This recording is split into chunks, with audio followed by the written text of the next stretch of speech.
اشرح لي صدري ويسر لي أمري واحلل عقدة من لساني يفقهوا قولي. Assalamu alaikum. Thank you for welcoming us. So we are here in Sweden in a spontaneous podcast with very scuffed English because we have brothers from Sweden here. And we decided to do a podcast because our trip was very interesting and the brothers are very interesting, and we wanted to share some stories, maybe some thoughts about us from Sweden and about from you guys about Germany. And again, thank you for welcoming us. Thank you. Yeah, maybe everyone can introduce themselves like in school with your age and best hobbies, or just the name. Okay, my name is Faruk Savaş. We came together, Bilal, Ömer and me, to Sweden, and we meet our beautiful friends here. Yeah. My name is Hassan in the camera. Yeah, so like. I don't My know. name is Hassan. I'm 18. What can I say? Like a hobby? Not much. You're interesting. 18? I'm 18, yeah. How old are you? 17. I'm 17. Yeah. Okay. Yeah, it's my little I thought brother. you are 26 or something. No, it's my little brother. I'm a young man. What can I say? I'm from Finland and Sudan. I live in Sweden. This right here is one of my good friends. And that's about it. He can introduce himself. Yeah, my name is Tamim. Yeah, I'm his younger brother. He said already where he's from, where we're from. Yeah, and there's nothing much really. I play basketball. I go to school. I study here in Katedralskolan of Lund, and that's pretty much it. Yeah. Nice. So I'm Bilal. We are, like he said, we are here, and our plan was just to go to Sweden to escape everyday life and maybe the weather, but that part was not thought through. Yeah. I'm Ömer. Yeah, they asked me if I would come, but I said yes. Mistake. That's nice. Assalamu alaikum. My name is Ayham. I'm good friends with Hassan and Tamim. We've known each other since we were small. And yeah, I just came to the masjid today and I met our German guests. Just spontaneously. Yeah. Actually, it was weird. Yeah. I just came from work. I came from work and then I see you, two other brothers. From the masjid, Yeah. Because I have work sometimes. I come to pray Isha after. So I came, nothing was planned. I just come and I see these brothers sit here, and then I ask them where they're from. They say they're doing this interesting road trip. So maybe you can tell about the road trip. Maybe I can tell what was planned and what happened so far. So planned was really little. We had the opportunity to rent a camper van, and we rented it from Friday to Friday. So today is Wednesday, and our plan was only to drive to Sweden and nothing else was planned. So we just went spontaneously. We looked at different cities like Bremen. We looked at Denmark, at Copenhagen, and then arrived at very cold weather with some complications.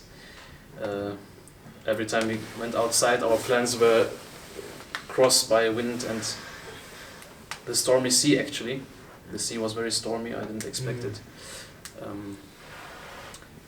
And you were supposed to get free full gas tanks, 2 of them, or at least one should be full and one should be about half full. We had one that was almost empty and the other one was fully empty. So one night was a bit chilly. I had to wake up 2 times to not freeze, and we heated the car through the engine. But yeah, we managed to fill the gas up, and it went well. We went to a mosque in Copenhagen. We went to a mosque in Malmö, and this is either the 3rd or the 4th mosque. And the mosques are quite big. Maybe we just went to the big ones. but there are of course not so many, because Sweden is a very big country, and there are not really that many Muslims. But we came through the door, and there was instantly a brother that welcomed us, asked us where we came from, and as we prayed, he already set up the tea here and invited us, so it's very nice. And that's one topic maybe we can talk about. I was talking about the culture in Germany, the culture in the mosques in Germany, and how it is very not inviting most of the times. Like, you can go to a mosque and be there for a year and not really anyone is talking to you and asking where you're from or how you are. So it's a really nice change of pace here. And yeah, that surprised me. Do you have any? You know, it surprised you, but it also surprised me that it's not like that in Germany. Yeah, same here. Yeah. I thought it was interesting when you said that, because we were talking off camera, and you were telling us about how in Germany, like when you go in the masjid, like there was the imam that had been there for years, and you guys didn't even speak to him one word. Yeah, that was surprising.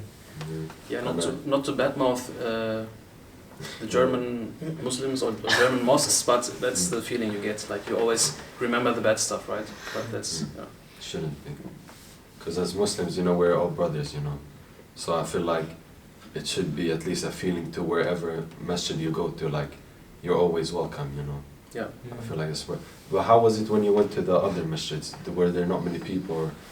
Or there was one mosque. It was in Malmö. There were some people inside, and it was very welcoming in the sense that we greeted them and they smiled and greeted back, and at least acknowledged the presence of the people, of the visiting people. The other mosques were empty. One was completely empty. One brother came and talked to us a bit. So it's at least some interaction, some noticing of the Muslim connection, right? But actually this interaction is more in smaller areas in Germany. I experienced that. Yeah. Right. It's about 10 years ago, but it's still same, I think. The good interaction, you mean? Yeah. In small mosques, especially, the people are very welcoming there too. We are living in big city. Yeah. That's why I think that's the reason. Maybe we have a biased view because we are in Dortmund, and we are living in an area of Dortmund which is very, which has many Muslims, many immigrants, and many mosques. So it is day-to-day life. People see so many new faces, and so that's why they get used to see new faces. I think that's the reason. Yeah, because here in Sweden or Lund, I don't think many people come to masjids as much, maybe as in Germany. I'm not sure. You saw us, for example, today. Tomorrow you will see same faces. Exactly. Right? Yeah. Because that could also play a role, but of course it's very. I was kind of sad when I heard he said that there's not like interactive people. In Germany, it was shocking because it's also like bringing people closer to Allah and their religion and stuff, and also connecting with people. You know, it's very important. Yes.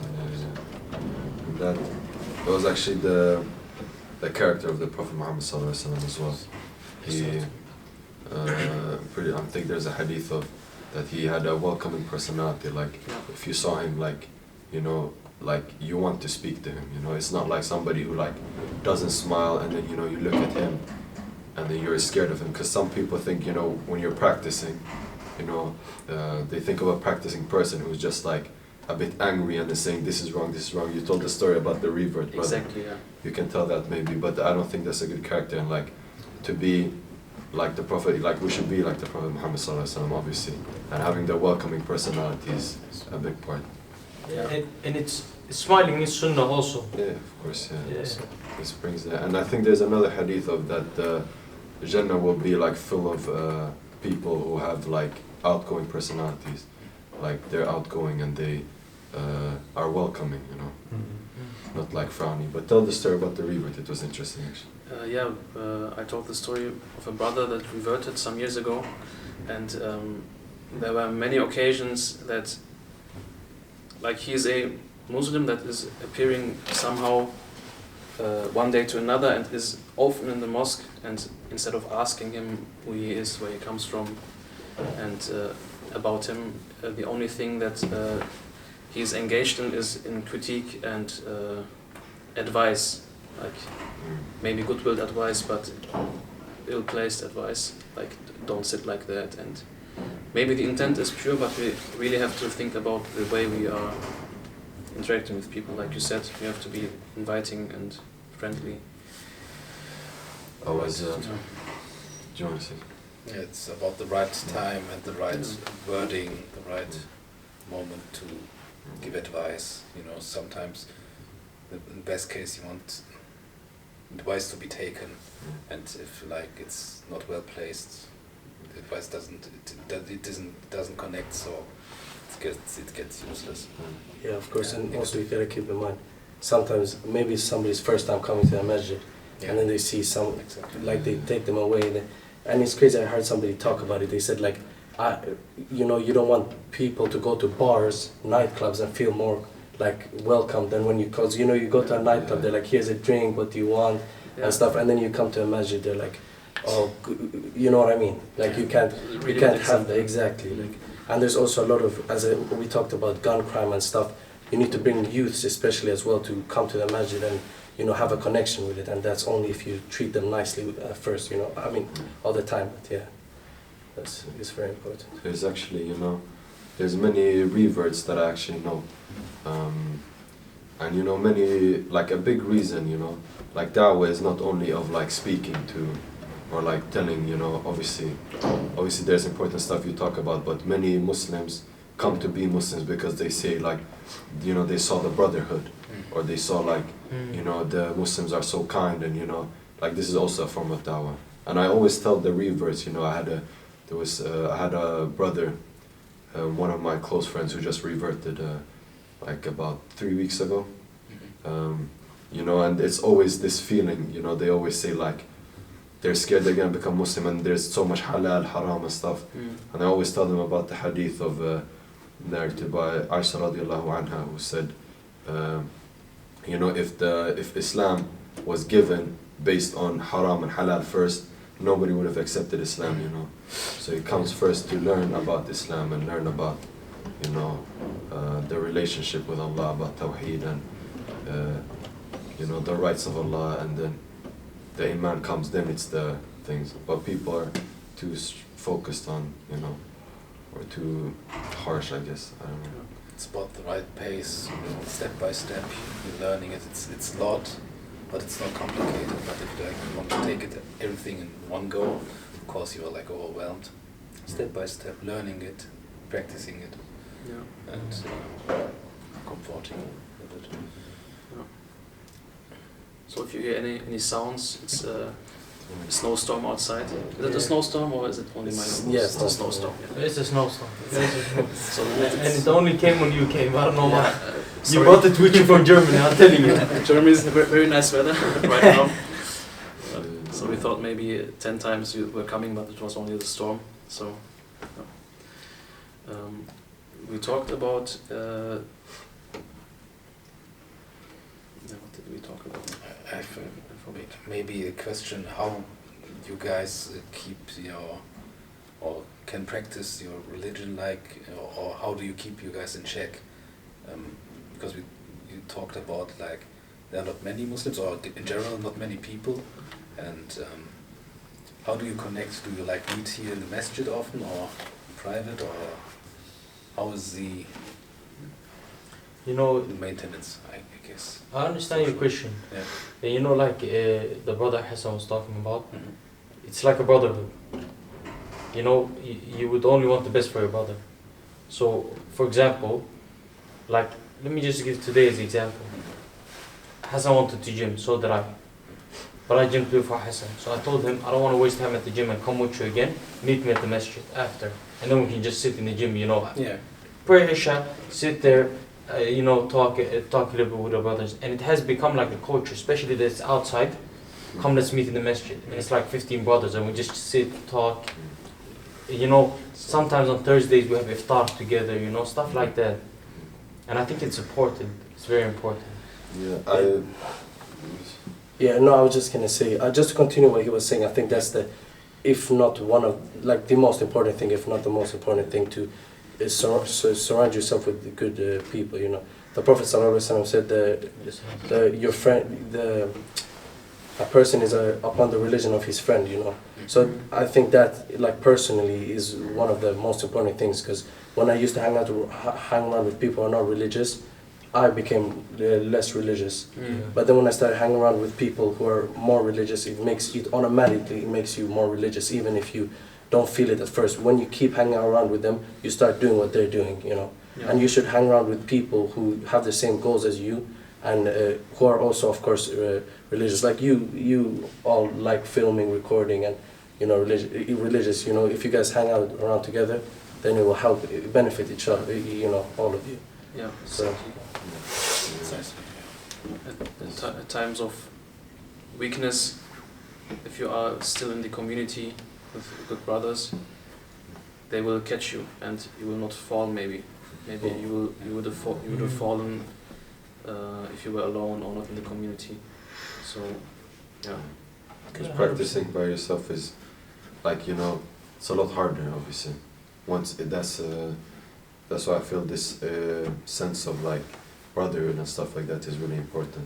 Like as he said, you know, it's your friends who you surround yourself with that will, you know, help you stay on the right path. You know, they can either drag you away or help you stay on the right path. So obviously it's hard, you know. We can't lie. We live in a Western country. You know, there's a lot of fitna and problems and stuff. But you know, as long as you surround yourself with good friends, I think it's gonna make it easier for you. Yeah, a lot easier actually. And I'm saying this because I experienced the same thing. I'm telling you, I experienced the same thing. You know, the less you hang out with Muslims, the more you become like the people you're hanging out with. And that has its consequences. Because yes, okay, maybe there are good people, not the same religion. But me hanging out with them, maybe one day they say, let's go party. Party leads to a club leads to something else. And the club leads to, did you fix that girl? Did you do this? Did you do that? And that turns into a fight, and the fight turns into a big problem between two neighborhoods, you know, like it leads to many problems.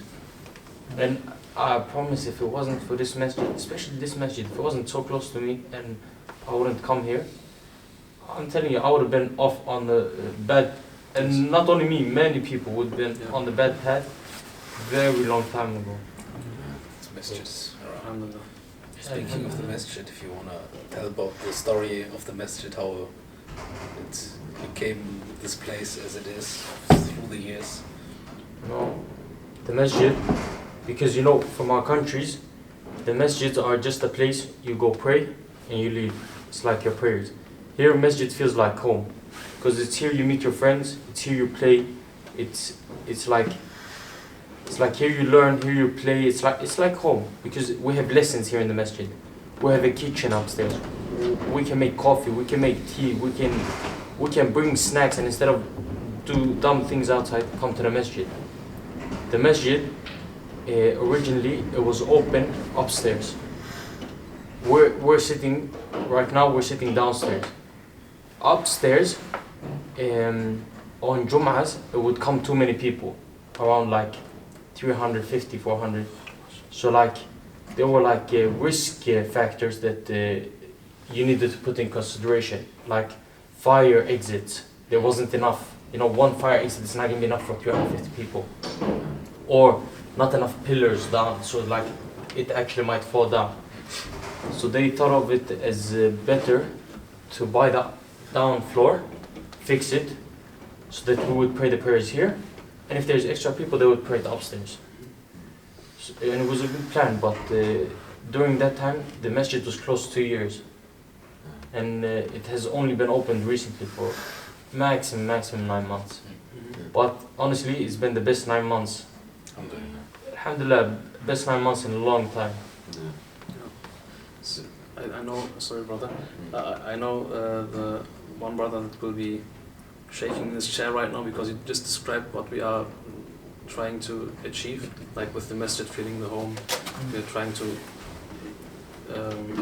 create a center like that, like with a kitchen, with lessons and stuff, because we feel like that is missing and really needed. So yeah, just salam to the brother. He knows who I mean. But you know, sorry about that. yeah, no, but it's not even actually like somebody who's controlling it and making like making sure people come and stuff like this. Like honestly, I would 100% wish to see more people come to the masjid, because there's not many people in prayer. Like, and we're not making it seem like this masjid. Generally in Sweden, I can't speak for every masjid, but I think especially here, like in this south area, there's not many people that come to pray and stuff. And I think with more people, it would feel even better. But this community that he's talking about is mainly just the people that just come to the masjid, and you know, generally speaking, it's about the character we talked about before. It's like a welcoming, you know, feeling. Yeah. Then we just talk with each other. Like some of the brothers, him I knew since I was, you know, young. But these other brothers, I didn't know them, you know. But I know them through the masjid, you know, because they come, we pray, and then we just talk after. And then just, you know, it's a nice feeling, you know, it feels like home, as he said. Yeah. And we felt really at home as we came here. We were offered instantly to be able to use the kitchen and stay here and stuff. And we used the kitchen and cooked meat and stuff, and it was nice. So yeah, thank you. You made us feel like home. They made meals for us. They made us pass You that didn't eat, chicken. You How didn't- did the chicken you didn't turn out? eat. Also We there's- finished it all, so No, but you know, because it was the thing. Yeah, They were good. Yeah, It was it's really really good, perfect. Yeah, They were really excited when they told me. They were like, "Oh, we have guests from Germany." It's really exciting. It's not much, it doesn't happen often. You know, yeah. One thing I want to add, you know, this with learning in the masjid, this happened recently. Just a brother from nowhere. You know, we know him. We see him at the gym sometimes. He jokes with us, helps us sometimes. And you know, he's an older brother. Just comes to us from nowhere one day, and his name's Aban. Shout out to Aban. So he comes to us one Maybe day. we can't say his name, but I don't think it's No, on. it's not. It wouldn't be a problem. Anyways, Aban comes to me one day, and I don't know how he told the others, but this is how he told me. He's like, "Do you want to learn the Quran?" And he said, "I'll give you a simple way. Just train 15 minutes a day." So you know, I'm thinking like this is too true to be good. So I was like, yes, I want to, you know. So then one day he tells me there's a lesson Saturday, Sunday. You know, the masjid has only been open recently, so we haven't had lessons or nothing. But he just, keep in mind, he's not getting paid. He's not doing it. You know, he's just doing it for. I don't know why he's doing it actually. I don't know. For the, you know, blessings of Allah. Yeah, maybe for the blessings of Allah. I have not really asked him. It is probably for the blessings of Allah. Anyways, so I go there, and you know, slowly but surely, I see reverts, I see some of my friends. And you know, when I started going to the lessons, I saw, for example, Hassan. Then we tried to get Tamim in, for example. Or like, Hassan didn't want to come on lesson. Or I didn't want to come on lesson. Then they would say, "Come, what are you doing?" And then, you know, this is with the good friends, you know. Yeah. At the end, you know, like, we're in the lessons, like competing. It was like better, basically. Even though we don't say it, me and Hassan are competing. You know what I mean? It's like, Should compete in religion. yeah, competing in religion. And you know what it is? Yeah, none of us could even read like that, and now we can actually read, and it's only gone like Yeah. 3 weeks. Yeah, that's 3 right, weeks? Only 3 weeks. Like, Yeah. there's something called Al-Qaeda Nuraniya. Yeah, yeah. It's very like a book. popular, I think, yeah. It's a popular book like that's by some scholar. Yeah. And within 7 weeks you're able to read that Quran. Just through the book. Yeah. Just through the book, 7 weeks. but you need a teacher that knows. Of course. I wanted to ask how do you only through the book? But there's actually you don't even need Oh, it. yeah, There's yeah. YouTube videos. There's and YouTube stuff. videos. Yeah. You listen. That's right, yeah. I think they have one book here. No, I took it home. I took it home. Oh, this one. Yeah, yeah. It's being used, you took it off. Any other topics in mind? That's a good topic. Well, we talked a lot actually, like 25 minutes. Just check. Yeah, that's good, I guess. Alhamdulillah. I feel like, I just want to say this, and this is for you, the camera. I feel like we had better discussions off camera. That's what I always the It's case. always the case. That's true, right? We actually try to not talk too much before it, but this was not planned at all. Yeah. So we talked a lot. Yeah, we talked about this. We had a famous for the documentary discussion. It was really good off camera, and then on camera not as good.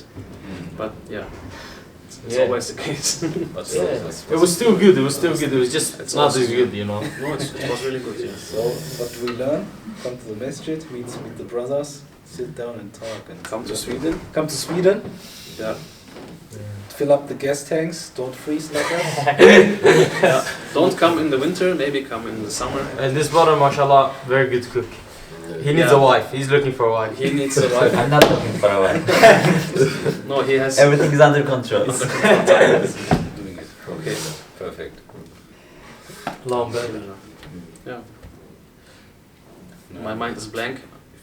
Yeah, tomorrow maybe Yeah, second part. we We are- don't know yet. Yeah, maybe a second part. Maybe. You will notice if the video is longer If not, or if there's another video. didn't happen. Tamam. Thank you very much. Thanks. So much. Thank you, for brother. having us. It was a pleasure. It was a pleasure. Same. Same. Assalamu alaikum. Wa alaikum salam wa rahmatullah.